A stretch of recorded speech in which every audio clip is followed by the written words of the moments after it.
Estructura de las poblaciones. Buen día, jóvenes.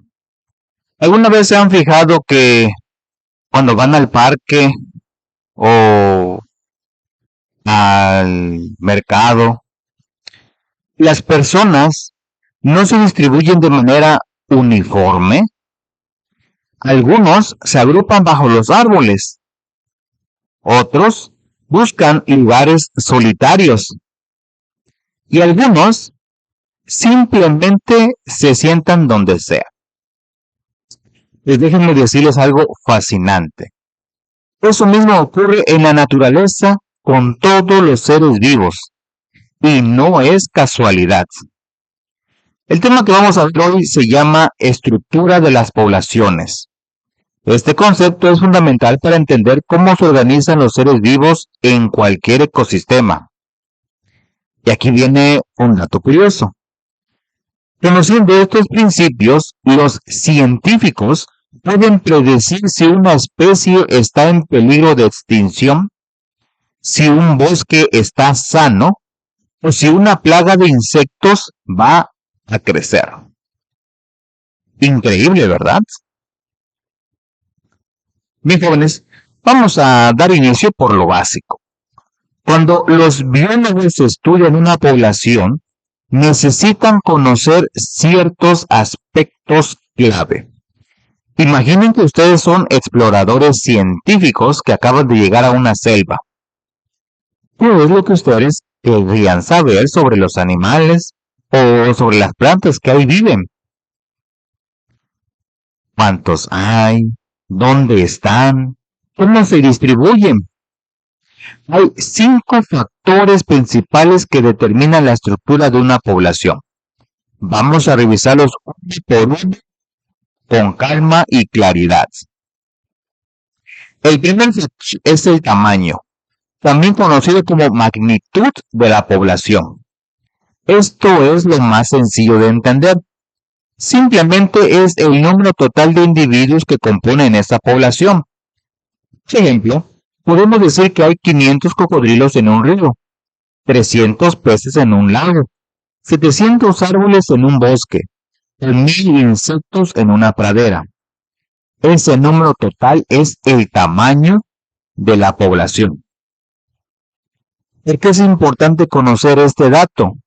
Porque sin saber cuántos individuos hay, no podemos tomar decisiones sobre su conservación o manejo. Sería como si un médico intentara diagnosticar a un paciente sin siquiera preguntarle qué síntomas tiene. Necesitamos ese punto de partida. Ahora bien, conocer cuántos individuos hay está bien, pero necesitamos algo más. Necesitamos saber cuántos organismos hay en un espacio específico. A esto le llamamos densidad poblacional. La densidad se calcula de la siguiente manera. Tomamos el número de organismos y lo dividimos entre la unidad de espacio que ocupan.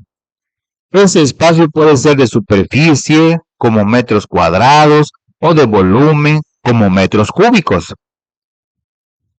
Voy a darles un ejemplo claro. Imaginen que tenemos 400 árboles en una hectárea. En este caso, los 400 árboles son la magnitud de la población y la hectárea es nuestra unidad de espacio superficial. Entonces decimos que la densidad es de 400 árboles por hectárea. Permítanme ponerlos en términos que ustedes viven todos los días.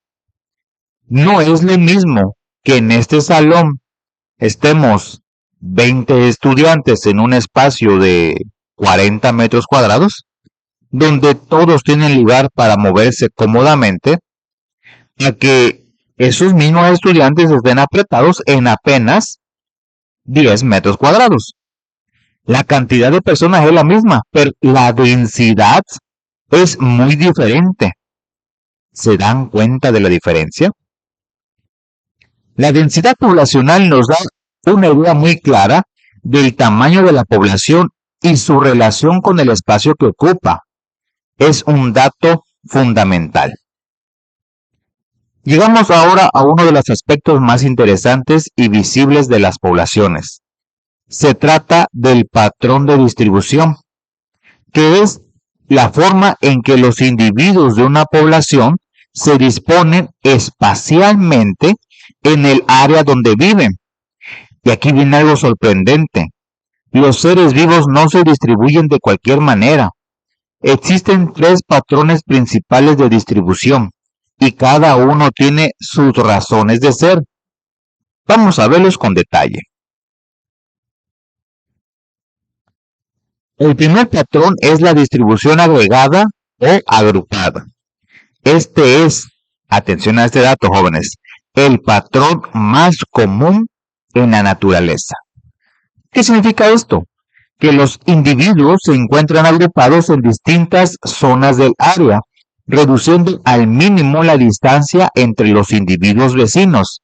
Es decir, no están distribuidos por igual en todo el espacio, sino que se concentran en partes específicas del hábitat. Ahora, ¿por qué ocurre esto? Hay varias razones muy interesantes. Primero está el tema de los recursos concentrados. Algunas plantas, por ejemplo, crecen alrededor de áreas del suelo que son ricas en minerales y nutrientes. Es lógico, ¿verdad?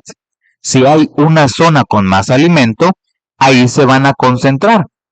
Es como cuando ustedes en el receso se reúnen donde hay mejor señal de Wi-Fi o donde está la mejor comida.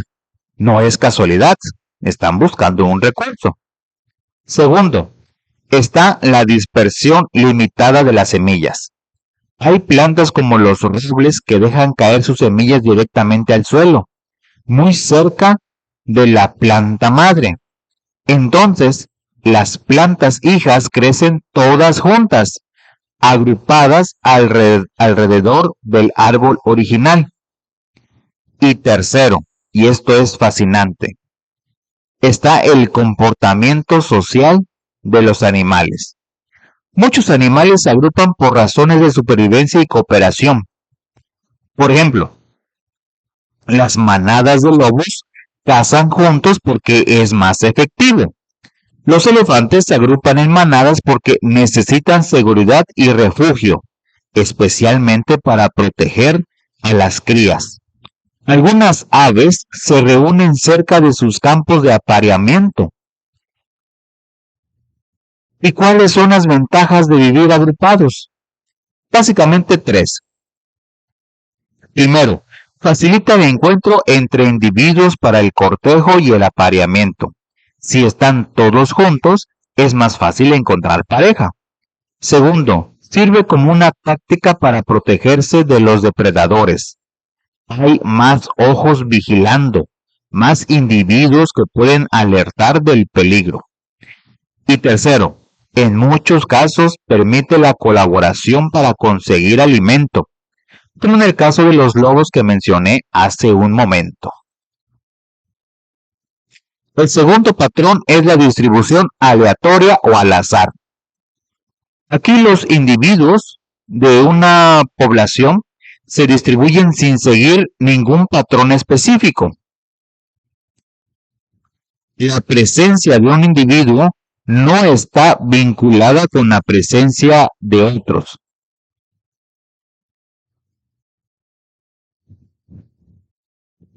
La dispersión entre ellos es irregular. El ejemplo clásico de este patrón es el diente de león.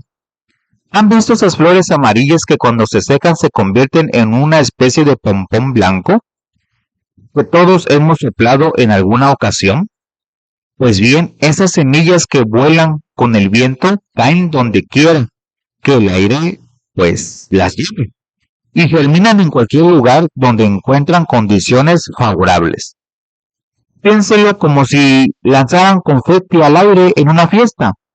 Cada pedacito cae en un lugar diferente, sin ningún orden, sin ningún patrón. Así funciona la distribución aleatoria. Debo decirles que este patrón es menos común en la naturaleza que el patrón agrupado, Principalmente porque los ambientes naturales rara vez son completamente homogéneos. Siempre hay zonas con más recursos que otras, los que favorece la agrupación. Y llegamos al tercer patrón, la distribución uniforme. Imaginen un tablero de ajedrez recién acomodado, donde cada pieza está separada de las demás por una distancia similar. Así es la distribución uniforme. Los individuos se disponen de manera que la distancia entre ellos es relativamente igual, es uniforme. Aquí hay un principio importante. La presencia de un individuo disminuye la probabilidad de encontrar otro en las cercanías. Es como si cada individuo tuviera su espacio personal que debe respetar. El ejemplo perfecto de esto ocurre en el desierto, con los cactus saguaro. Esos cactus gigantes que parecen tener brazos. Estos cactus están espaciados uniformemente. Y la razón es muy clara. Los recursos son extremadamente limitados en el desierto. No hay suficiente agua para soportar dos cactus grandes, uno al lado del otro. Entonces cada cactus mantiene su distancia para poder acceder a la poca agua disponible en su zona. Es similar a cuando ustedes están haciendo un examen importante. Cada quien necesita su propio espacio para trabajar cómodamente, sin que otro estudiante esté demasiado cerca. Es una distribución uniforme natural que busca optimizar el uso del espacio disponible. Ahora vamos con el cuarto factor, que es la distribución por edades. Este factor nos indica el porcentaje de individuos de edades diversas que hay en la población. En otras palabras, cuántos son jóvenes, cuántos son adultos y cuántos son viejos. ¿Por qué es importante este dato? Porque nos permite predecir el futuro de esa población. Déjenme darles un ejemplo concreto. Imaginen una población de tortugas que tiene esta composición. 1000 crías recién nacidas, 800 individuos jóvenes, 400 adultos maduros, 200 individuos viejos. ¿Qué nos dice esta información? Que es una población que está creciendo con rapidez, porque hay muchísimos individuos jóvenes que en el futuro se van a reproducir y tendrán más crías. Es una población con un futuro prometedor. Ahora imaginen lo contrario, una población donde hay muy pocos jóvenes y muchos viejos. Eso sería una señal de alarma, porque nos estaría indicando que esa población está envejeciendo, que no se está reproduciendo bien y que podría estar en peligro. Piénselo como el ejemplo de un pueblo. Si en un pueblo solo quedan personas mayores y ya no nacen niños, ¿qué va a pasar con ese pueblo en unos años? Exacto, se va a quedar vacío. Lo mismo pasa con las poblaciones de animales y plantas. Y llegamos al quinto y último factor, la proporción de sexos. Este factor nos indica cuántos machos y cuántas hembras hay en una población. Por regla general, esta proporción es balanceada, es decir, aproximadamente 50% machos y 50% hembras. Sin embargo, hay casos interesantes donde nacen más individuos de un sexo que de otro.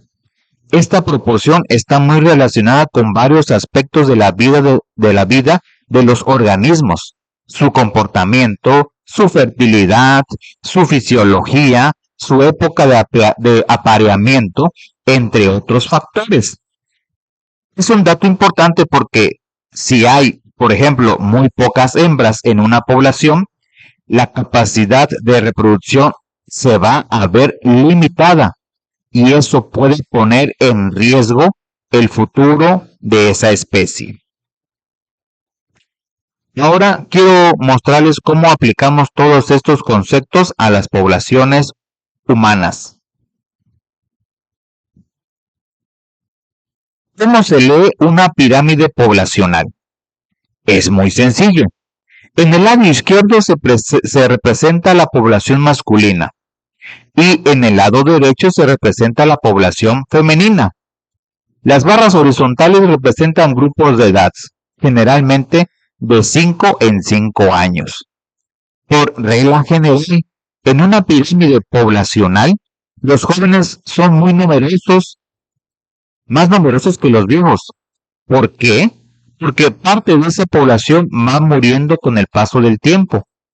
Es el ciclo natural de la vida. Pero aquí viene un dato importante que ustedes deben saber. A veces las pirámides presentan lo que llamamos entradas inesperadas, que son secciones más pequeñas de lo esperado en ciertas edades.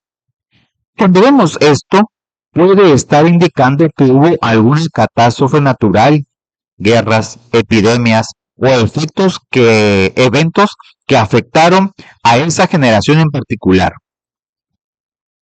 Estas pirámides son herramientas muy útiles para los gobiernos porque les permite planificar servicios de salud, educación, empleo y pensiones según la estructura de edad de su población.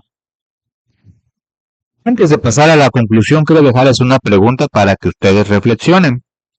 Ahora que conocen estos tres patrones de distribución, agrupada, aleatoria y uniforme, ustedes pueden identificar qué tipo de distribución tienen aquí en el aula de clases y qué tal en el área de comida durante el receso o en el patio a la hora de la salida. Si se fijan bien, verán que estos conceptos no son algo abstracto de la guía. Están presentes en nuestra vida cotidiana, en nuestra propia conducta como seres humanos. Nosotros también somos una población y también seguimos patrones de distribución. Bien, jóvenes, hemos llegado al final de nuestro video. Vamos a hacer un repaso rápido por todo lo que hemos visto. Estudiamos la estructura de las poblaciones, que es fundamental para entender cómo funcionan los ecosistemas y cómo se organizan los seres vivos en la naturaleza. Aprendimos que hay 5 factores que determinan esta estructura. Primero, el tamaño o magnitud, que nos dice cuántos individuos hay en total. Segundo, la densidad poblacional, que nos indica cuántos organismos hay por unidad de espacio. Tercero, los patrones de distribución, que pueden ser de 3 tipos. Agrupada, que es la más común, y ocurre cuando los individuos se concentran en ciertas zonas. Aleatoria, donde los individuos se distribuyen al azar sin ningún patrón, y uniforme, donde cada individuo mantiene una distancia similar con los demás. Cuarto, la distribución por edades, que nos permite predecir el futuro de una población según cuántos jóvenes, adultos y viejos tenga. Y quinto, la proporción de sexos, que nos indica cuántos machos y hembras hay en la población. Ahora bien, jóvenes, ¿por qué es importante esto para ustedes? Porque comprender la estructura de las poblaciones nos permite hacer muchas cosas valiosas. Nos permite conservar especies que están en peligro de extinción. Nos ayuda a manejar los recursos naturales de manera sustentable. Nos permite predecir cambios en los ecosistemas y nos ayuda a entender mejor nuestro propio papel como especie humana en este planeta. Cada vez que vean un grupo de animales, un bosque, un jardín, o incluso cuando observen cómo se distribuyen las personas en un lugar que es público, están viendo estos principios ecológicos en acción. No son conceptos abstractos, son herramientas para leer e interpretar el mundo natural que nos rodea. Ya para finalizar, quiero dejarlos con esta reflexión. La naturaleza no hace nada por casualidad.